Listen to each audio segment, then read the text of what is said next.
S'il vous plaît, quelqu'un va m'aider à prendre ça. Tu peux filmer ici devant. Même à Juliana, si toi tu filmes déjà. Qu'est-ce que l'enfant de Dieu a pour dire Amen? Qu'est-ce que nous parlons aujourd'hui? Nous parlons de ces temps. Le dimanche passé, je vous ai parlé, ce qu'on avait appelé les coréquins sauvages. C'était des feuilles que les fils des prophètes avec Élisée sont allés chercher pour manger. À une période, il y avait une certaine famine parmi les fils des prophètes. Mais dedans, ils ont trouvé qu'il y avait un coronavirus dans les feuilles. Ici, on nous a raconté qu'il y a une maladie qui est dans le monde. Cette maladie-là a pour origine un marché de poissons. Et j'ai rappelé le dimanche passé que ce poisson-là, quand on l'a mené au marché là-bas à Rouen, ces poissons-là étaient en bonne santé. C'est ce poisson-là qu'on dit qui a donné le coronavirus. Mais je crois que lui, ce poisson-là, il était en bonne santé.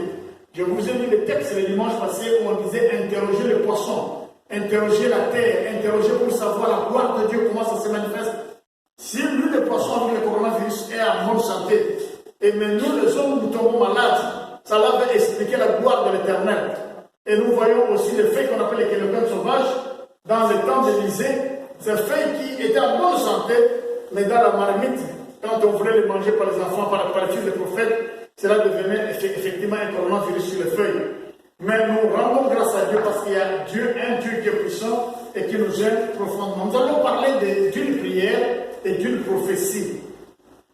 Toute la Bible dans l'ensemble des psaumes, dans la grande majorité, ces psaumes sont écrits par David et Asaph quelquefois. Mais il y a deux psaumes précisément qui ne sont pas écrits par n'importe qui, mais deux psaumes qui ont été écrits par Moïse. Quand tu prends ta Bible pour regarder les psaumes 90, ça commence par dire que prière de Moïse, homme de Dieu. Prière de Moïse, homme de Dieu, c'est le psaume 90.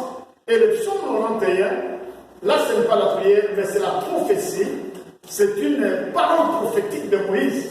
C'est là que Moïse prophétise, c'est là que Moïse parle en prophétie. Il parle en merveille de prophétie. C'est les deux fois que Moïse parle. Et je voudrais souligner en disant pourquoi ces deux psaumes sont particuliers. Parce que Moïse n'est pas un prophète comme Élie ou Élisée, parce que c'est un prophète qui a eu la vague de Dieu, d'être comme Dieu. Dieu lui-même a dit, je fais de toi un Dieu. Il n'a pas laissé Moïse comme un prophète quelconque, c'est un prophète, mais un super prophète parce que Dieu a déclaré, je fais de toi, Moïse, Dieu pour Pharaon. Pourquoi Dieu pour Pharaon? Parce que cela nous interpelle. Dieu de notre adversaire. Dieu de la personne qu'on ne pouvait pas franchir en son temps. Dieu de la personne qui était l'esprit qu'on ne pouvait pas briser. Je fais de toi Dieu. De qui? De Pharaon. Qui est Pharaon à ce temps-là? La force qu'on ne peut pas briser, la terreur qu'on ne peut pas briser. C'est lui qui ne donnait aucun espoir aux enfants de Dieu. C'est lui qui ne donnait aucune suite aux enfants de Dieu. Aucune espérance de délivrance. Mais il dit, je ferai de toi Dieu de cet homme. Aujourd'hui, nous avons des terreurs sur la terre, comme Pharaon. Où nous sommes quelque part, on dit, il y a coronavirus, Covid-19, et il n'y a pas d'espoir, on ne sait pas comment, qu'est-ce qu'il faut faire, des questions que se posaient les enfants d'Israël. Mais Dieu veut s'imposer, il prend un nom, il dit, je fais de toi Dieu de cette affaire. Dieu de celui qui est qu'on ne peut pas maîtriser. Dieu de celui dont la force où personne ne peut se mesurer à sa force. Et ce monsieur-là, c'était Pharaon. J'ai fait de toi Dieu pour Pharaon et Aaron sera ton prophète. Le psaume 90 n'est pas écrit par n'importe qui, le psaume 91 n'est pas écrit par n'importe qui. Ce n'est pas un nom qui est l'ombre juste de Jésus-Christ. Parce que la Bible dit concernant Moïse que après toi, Moïse, je ferai quelqu'un de semblable à toi, un prophète semblable à toi. On a dit dans la Bible, on dit qu'un prophète de ton rang. Et la Bible dit que c'est Jésus-Christ qui était le prophète du rang de Moïse. Ça veut dire que Moïse n'est pas un simple prophète, mais c'est l'ombre directe de Jésus-Christ, le sacrificateur, le roi des rois. Et c'est cet homme qui va écrire ces psaumes. Et ça, c'est très important, ça doit attirer notre attention. C'est pourquoi je voudrais que rapidement nous partagions un peu ce que le Seigneur est en train de dire ici. Dans le psaume 90, ce n'est pas ça que je veux dire aujourd'hui, c'est une prière de Moïse, cet homme qui était pratiquement le prophétique du Christ et qui parle dans cette psaume. Et dans le psaume 91, c'est une prophétie qu'il fait. Et c'est ça qui va nous intéresser, cette matière prophétique de Moïse, que beaucoup de gens, au début de ces coronavirus, ont pris ça comme prière de base. Dans toutes les églises, c'est la prière de base, les psaumes 91. Mais qu'est-ce qu'il y a précisément dans les psaumes 91? Quand tu lis les psaumes 90, d'abord là, tu sais que c'est une prière. Au verset 1, on dit Seigneur, tu as été pour nous un refuge de génération en génération. Avant que les montagnes soient nées et que tu aies donné un commencement à la terre et au monde, d'éternité en éternité, tu es Dieu, tu es resté Dieu. Il prie, Moïse est en train de prier. C'est l'homme de Dieu qui est un des grands prophètes qui a les mêmes, à qui Dieu donne la divinité, il ferait de toi un Dieu. C'est Moïse, n'est pas n'importe qui. Dans le Nouveau Testament, on dit qu'il a grandi et il connaissait toute la sagesse de la maison des pharaons. Il a grandi avec la connaissance de la maison des pharaons. Est-ce qu'on peut dire Amen? Amen. On dit dans le Nouveau Testament qu'il avait grandi dans la sagesse d'Égypte. C'est-à-dire, il était instruit dans toute la sagesse d'Égypte et c'est cet homme-là qui connaissait. Ce n'était pas n'importe qui, mais pourquoi Dieu l'a choisi pour aller chasser cet adversaire qui était infranchissable? Parce qu'il a d'abord été instruit à la sagesse, à la connaissance de son ennemi le plus puissant. Pourquoi parfois nos combats sont parfois malheureux? Parce que il y a maladie, il y a coronavirus, il y a épidémie dans le monde. Nous commençons à combattre dans l'église au nom de Jésus, au nom de Jésus, sans comprendre en fait quelle est la pensée de Dieu et que c'est quoi cette affaire, qu'est-ce que c'est que le diable fait dans ces histoires-là, quel est le plan du diable dans ces histoires-là. Et nous mettons comme ambassadeurs pour lutter, pour libérer le monde. Alors que l'ambassadeur que Dieu avait choisi en Moïse, Dieu n'a pas choisi par hasard. Il a pris quelqu'un qui était instruit, qui était enseigné dans toute la sagesse d'Égypte. C'est ici que nous disons, dans la nouvelle décennie que nous allons commencer, mets-toi au rang de ceux qui vont être enseignés. Demande l'enseignement. Quand tu apprendras que les autres sont en train de prendre les affermissements, viens. Quand tu es instruit, tu es enseigné dans plusieurs sagesses du monde, dans plusieurs sagesses de l'esprit, dans plusieurs sagesses de le monde, Dieu peut te choisir comme un ambassadeur valable pour aller résister contre le monde, pour aller résister contre Satan et pour aller résister contre les mauvais esprits. Beaucoup sont les imitateurs de vrais perroquets. Il a simplement appris qu'il faut dire au nom de Jésus, je dis au nom de Jésus. Moïse n'est pas parti n'importe comment, il n'était pas n'importe qui qu'on envoyait vers Pharaon, mais quelqu'un qui avait déjà été enseigné dans la connaissance de l'Égypte, il a été instruit dans la sagesse de l'Égypte, et quand il partait, il savait ce qu'il allait faire. Un enfant de Dieu doit être instruit par rapport aux événements du monde.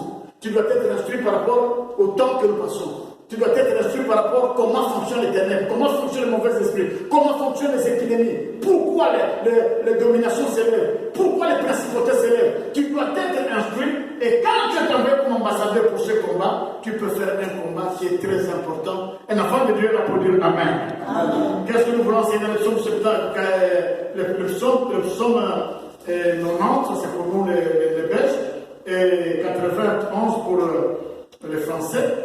Ici, dedans, nous lisons quelque chose qui est assez important. Écoutez, c'est qu'il dit ici, c'est le psaume de Moïse. Psaume 90 ou bien 91, celui qui habite sous l'abri du Très-Haut repose à l'ombre du Tout-Puissant. Celui qui habite dans l'abri du Très-Haut, il y a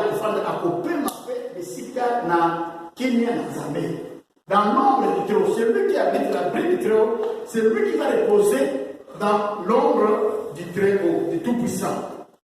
J'ai dit à l'Éternel, mon refuge et ma forteresse, le verset 2, mon Dieu, en qui je me confie, car c'est lui qui me délivre du filet de l'oiseleur, de la peste et du ravage, et il te couvrira de plumes, et tu te réfugieras sous ses ailes.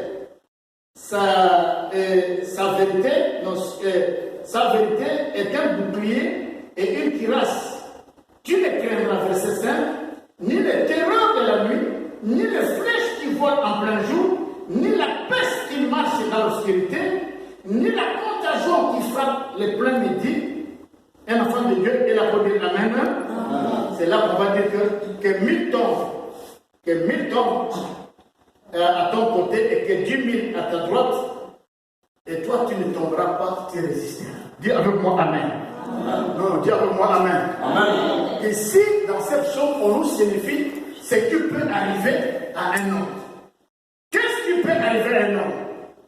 Pourquoi Moïse, le prophète exceptionnel, qui avait presque reçu le mandat d'être un Dieu par l'Éternel lui-même, dans cette chose, il vient nous raconter des vérités qu'il savait importantes prophétiquement pour nous en ces siècles et pour des siècles qui sont passés, même des siècles à venir, quelque chose d'important.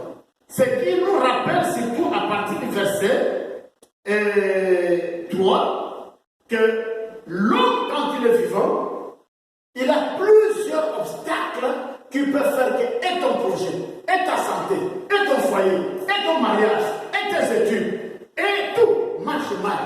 Il peut arriver le moment où la mort te prend précocement, où la mort prend les enfants de ta maison précocement, où la mort prend ton mari précocement, où la mort prend ta femme précocement, où la mort prend tes frères et tes sœurs précocement. Alors ici, Moïse nous donne des révélations. Il dit, cela peut venir par quoi? Il dit, premièrement, dans le monde de Satan, il a parfois un de ces pièges qu'on appelle le filet de l'oiseleur. Quand Satan n'utilise pas le filet de l'oiseleur, Satan va utiliser ce qu'on appelait, et c'est pour diminuer ta vie, pour détruire ta vie et ton avancement dans ta vie et dans ta santé, il dit qu'il peut utiliser la peste. Et à partir du verset 5, on dit, tu ne craindras pas les terreurs de la nuit, parce que là, c'est encore grave. Moïse nous parle que parmi les choses qui peuvent détruire notre vie, si nous ne les maîtrisons pas, les terreurs de la nuit. Ah, des gens qui chuchotent la nuit. Là, nous parlerons de ça si un jour, l'étendue de cette affaire qui se passe là. J'ai mal rêvé, j'ai mal vu, j'étais persécuté. Je dormais, mais on venait de tout faire. Quelqu'un venait me bloquer. Je dormais, mais je sentais qu'on me frappait, on me suivait avec un couteau. Je vis des animaux sauvages, je vis des serpents, je vis un feu qui me suivait. Il dit, ces terreurs de la nuit peuvent consommer ta vie. Dis avec moi Amen. Amen. Dis avec moi Amen. Amen. J'ai toujours pensé que dans ma vie, j'étais préparé pour être un serviteur de Dieu. Très tôt quand j'étais encore aux humanités, un jour je dormais dans la chambre de ma mère parce qu'elle n'était plus là, elle avait changé de ville. Moi j'ai quitté cette chambre-là. Et je dormais une nuit comme ça et je sens que quelque chose me réveille. Là, ce n'est pas un songe. Je me réveille vraiment sur moi. Et je vois devant moi un type de robot. C'était la nuit, je pense, vers 2h du matin.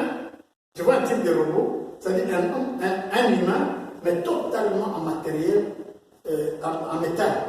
C'est un humain. Il bouge, il a des lèvres, mais tout son corps est métallique. J'ai toujours pensé que Dieu m'avait préparé. Ce qui était fort, au lieu de crier, je me suis levé du lit, je l'ai poussé de côté parce qu'il se mettait presque à la porte de sortie de ma chambre. Je suis allé appeler mon cousin qui était plus grand que moi, qui était mon aîné, mais qui dormait dans l'autre chambre, pour le dirigeant, il s'appelait Jacques Ambongo. C'est pour lui dire que, viens me voir dans ma chambre, il y a quelque chose qui est bizarre. Et quand nous sommes revenus, c'est comment je dis non, il y a un homme qui est pas mal, qui est tout à fait en fer. Et c'est ça que nous appelons les terrains. On vient avec mon cousin, on entre dans la chambre, et puis on constate que parce que ma chambre, il y avait une porte qui donnait à l'intérieur de la maison, et puis une porte qui donnait à l'extérieur de la maison. Je pouvais entrer directement de ma chambre à l'extérieur, comme je pouvais entrer par l'intérieur de la maison. Et je viens, on voit que la porte extérieure est ouverte. Mais c'est toi qui as ouvert la porte. J'ai dit non. Et le monsieur en question n'était pas là. Et de telle sorte, je l'ai vu 2 fois. Une fois, j'ai dormi avec mon petit frère, mais il est mort, celui qui a travaillé dans Sabena, Air France, ITA. Il a bien travaillé, il a eu des grands postes dans sa vie, mais Dieu a récupéré son esprit. Et une fois, j'ai dormi avec lui. Je suis allé dormir dans sa chambre, on avait parlé longtemps avec lui, puis j'ai dormi sur son lit. Mais arrivé la nuit, j'ai senti à côté de moi le même esprit que j'avais vu dans ma chambre qui était à côté de moi. Je touche. Je ne veux pas les yeux, mais je sens. En fait, je voulais les réveiller pour lui dire que je vais rentrer dans ma chambre. Alors je touche, mais je sens qu'il y a des morceaux de fer autour de moi. Alors j'ouvre mes yeux, je vois clairement cet esprit-là que j'avais vu dans ma chambre de l'autre côté là-bas. Dormir à côté de moi et mon petit frère était plus loin. Alors, Moi, je suis sur l'autre côté du lit et pour le réveiller. Mais ce qui était bizarre, mon frère dormait au point que je me soulevais même pour lui dire que sors du lit, mais un sommeil impossible.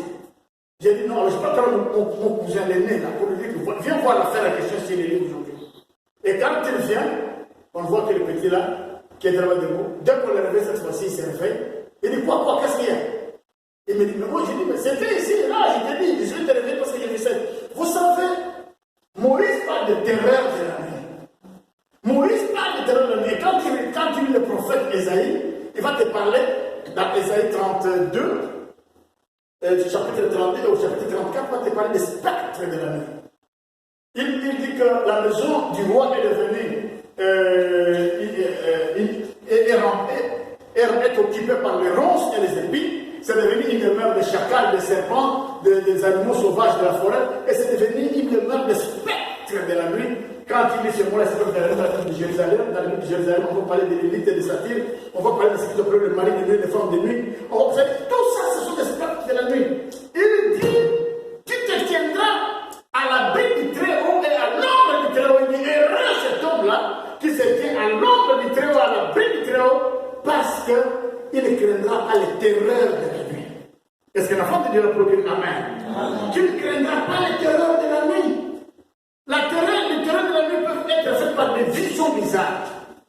Une fois, on était quelque part en train de dormir, puis tout d'un coup, on voit la fenêtre s'ouvrir, puis il y a un corbeau qui vient. Pouf, je sais pas. Mais il y a un vent qui pousse le fait, et puis il y a un corbeau qui se pose. Quelqu'un me dit, ça c'est mauvais signe. J'ai dit, moi, je suis du Seigneur.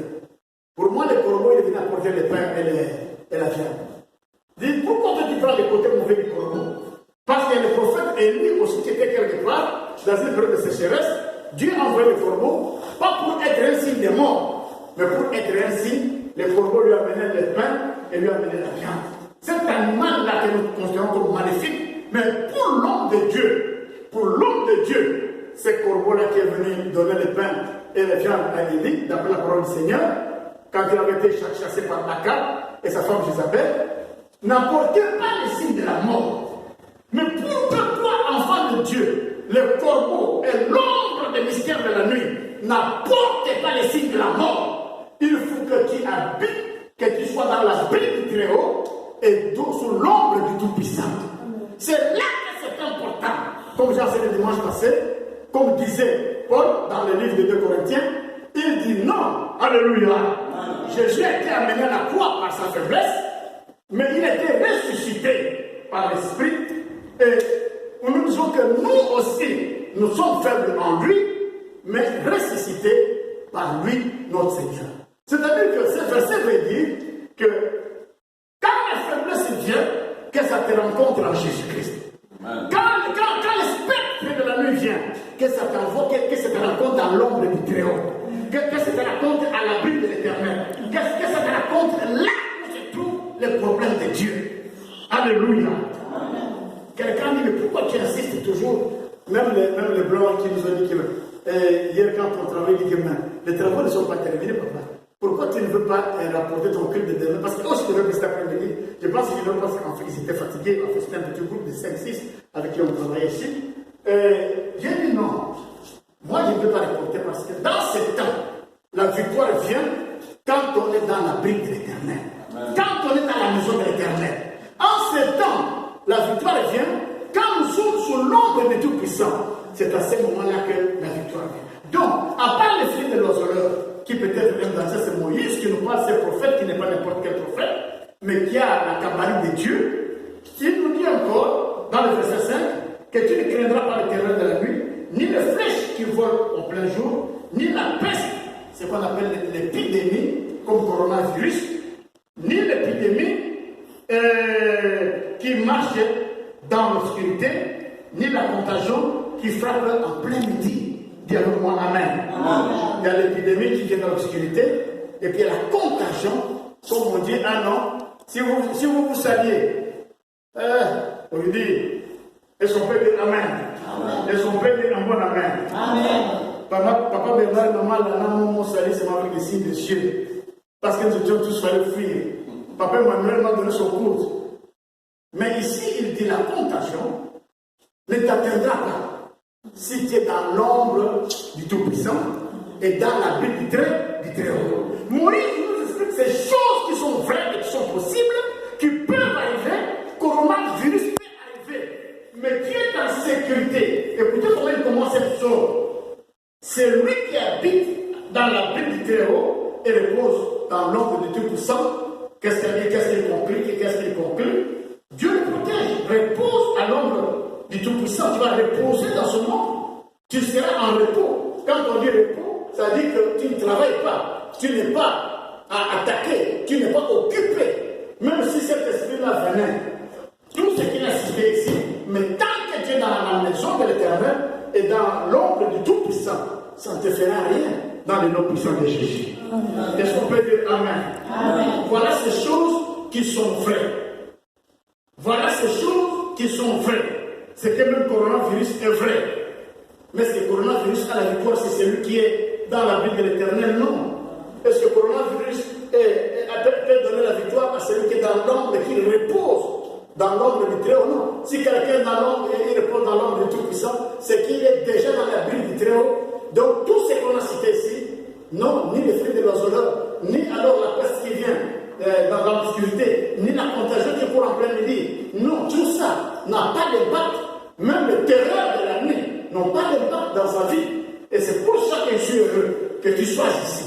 C'est pourquoi je suis heureux que nous mettons ensemble. C'est pourquoi que je suis heureux pour savoir que, et je peux déclarer devant Dieu prophétiquement, parce que ça c'est une prophétie. Le psaume 91 de Moïse c'est une prophétie. Le psaume 90 est une prière. Mais je suis heureux de prophétiser que parce que tu es ici à l'abri de l'Éternel, parce que tu es ici dans l'ombre du Tout-Puissant, non, la peste du coronavirus ne t'atteindra pas au nom de Jésus-Christ. Et s'il t'atteint, tu seras en sécurité au nom du Seigneur Jésus-Christ. Est-ce qu'on peut dire Amen? Ce qui peut attirer notre attention dans ce que nous venons de dire tout à l'heure, il parle de flèches. Il parle de flèches. Et toujours dans le verset 5, il va dire que tu ne craindras pas les terreurs de la nuit, ni la flèche qui vole de jour. Nous allons parler un peu de ces flèches qui volent, parce qu'une des choses que le diable utilise, ce sont les flèches. Vous savez, le mystère des flèches n'est pas de la blague. Le mystère des flèches du diable ne sont pas de la blague. C'est comme ça que tu entendras quelqu'un qui marchait, puis tout d'un coup, tu entends un cri.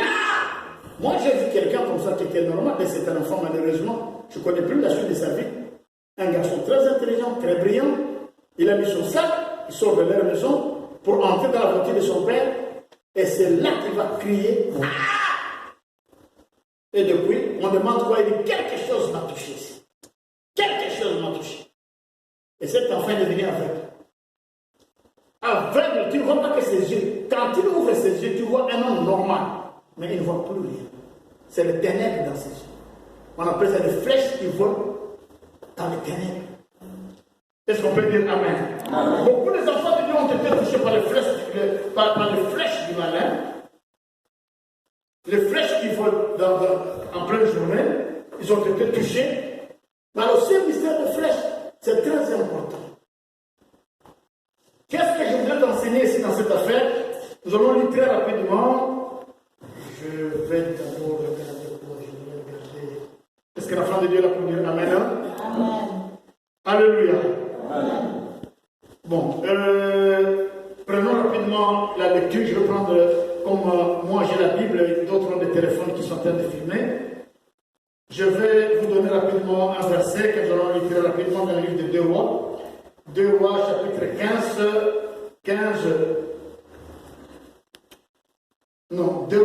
2 Rois 13. 2 Rois 13, 14 à 19. Je vais lire ça rapidement. J'ai parlé de 2 Rois 13, versets 14 à 19. Donc je vais lire rapidement dans le nom du Seigneur Jésus. Alors la Bible dit ceci. 14 à 19. La Bible dit lorsque Élisée fit atteint de la maladie dont il mourut, Joas, roi d'Israël, descendit vers lui et pleura sur son visage et dit, mon père, char d'Israël et sa cavalerie. Élisée lui dit, prends un arc et des flèches. Il se procura un arc et des d'Israël, bande l'arc avec ta main, et quand tu lui bandais de sa main, Élisée posa sa main sur les mains du roi et dit, ouvre la fenêtre vers l'est, et il ouvrit, et Élisée dit, tire, alors il tira, Élisée dit, ce que tu as tiré est une flèche du salut, une flèche de la délivrance de la part de l'Éternel, une flèche du salut qui court vers les Syriens tes adversaires. Tu battras les Syriens et voilà, jusqu'à l'extermination. Est-ce qu'on peut dire Amen? Amen. Et Élisée dit encore, verset 18, prends les flèches qui restent, et il les prit, et Élisée dit au roi d'Israël, frappe contre terre. Alors il frappa 3 fois et s'arrêta. Alors l'homme de Dieu, Élisée, fit saisir d'indignation contre lui, le roi, et dit, il fallait frapper 5 ou 6 fois, alors tu auras battu les Syriens jusqu'à les exterminer. Maintenant, tu ne les battras que 3 fois. Est-ce qu'on peut dire Amen? Amen. Dans le mystère de flèches, comme nous avons dit tout à l'heure, quand Moïse a parlé de flèches, il savait de quoi il parlait. Il dit que non, tu ne craindras pas les flèches qui courent en plein jour. Ça veut dire que Moïse, dans sa prière, et Moïse, dans sa prophétie que la Bible nous rapporte dans les psaumes, a souligné certaines choses que le diable utilise comme arme. Et parmi ces choses, je vous ai parlé de terreur de la nuit et des épidémies comme nous voyons, mais il nous a aussi parlé des flèches. Alors ici, les flèches sont des éléments qu'on peut utiliser pour un mystère invisible. Tu vois, le roi Joas n'était pas sur les champs de guerre. Il est dans sa maison, mais il va voir, parce qu'il est devenu roi très jeune. Il était encore un enfant, je pense, aux enfants de 17 ans quand il est devenu roi. Alors il considérait le prophète comme son père. Il appelait souvent le prophète mon père, cher d'Israël. En tout cas, c'était comme son fils adoptif. Et ce jour-là, le prophète est devenu Dieu, il est malade, il doit mourir, il est mort, il était mort effectivement après. Mais il s'est dit que chaque fois quand les Philistins venaient nous attaquer, chaque fois qu'on venait nous attaquer, dites avec moi Amen. Amen. Que ce soit les Syriens, les Philistins, jamais ils pouvaient gagner la guerre parce que cet homme qu'on appelle Élisée était presque comme un satellite. Élisée était comme des drones d'espionnage. Et Élisée, quand on lisait d'autres passages dans un roi, c'était un homme, une fois, les rois de Syrie et les Philistins, ils se sont dit, mais parmi nous, il y a des espions. Comment ça se fait que quand nous faisons des plans de guerre ici, et quand on attaque l'ennemi connaît déjà notre plan de guerre. Donc il y a des espions. Mais non, ça, je l'ai dit, non, roi, ne t'en fais pas, il n'y a pas d'espion parmi nous, ni un militaire qui est traître. C'est que là, en Israël, il y a un prophète qu'on appelle Élisée. Toutes les décisions qu'il prend dans sa chambre, lui connaît ça. Tout ce qui est comme réunion au milieu des militaires, lui connaît ça. Est-ce qu'il lui vient? Il dit non. Ça veut dire, lui te voit comme une télévision. Lui c'est un visionnaire. Alors c'est pour ça que le roi Joas se dit, mais si cet homme meurt, comment nous allons faire pour gagner les guerres? Est-ce qu'on peut dire Amen? Amen. Alors, Élisée, avant de mourir, il lui donne un secret. Il lui dit, ouvre la fenêtre vers tes ennemis. Lance une flèche. C'est la flèche de victoire. Mais quand le roi a lancé la flèche et que le prophète a touché sa main, la flèche n'est pas allée juste dans les camps de ses adversaires. La flèche est tombée quelque part. Mais c'est une flèche prophétique. C'est une flèche prophétique. Il lui dit, cette flèche-là, c'est la délivrance. Le jour qu'Élisée est mort, que le Syrion était battu au combat de Élisée encore vivant. Il dit non, il est déjà mort. Mais qu'est-ce qui fait que nous ne ressuscitons pas? Ce qu'il ne savait pas, qu'Élisée a fait faire au roi Joas un signe prophétique. Il y a des flèches. Quand nous disons que les flèches de l'ennemi m'atteignent, mais toi aussi tu as des flèches entre la main du Tout-Puissant. Lui, Joas, avec comme prophète Élisée. Toi, tu as comme prophète Jésus-Christ de Nazareth.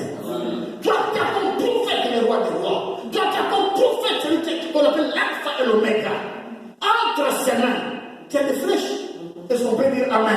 Amen. Tu sais, il y a des signes prophétiques. Il y a des fois, tu dis, j'ai peur, c'est le non. Il y a un enfant de Dieu, c'est un homme audacieux. Tu dois être fou de Dieu, qu'on appelle. Donc, tu dois avoir une foi et de folie devant l'Éternel, des hardiesses. Tu sais, il y a des jours où tu peux être là-bas avant de sortir dans ta maison. Tu ouvres la fenêtre de ta maison. Tu dis, je veux sortir, j'ai une course à faire. Entre les mains de Jésus-Christ, je lance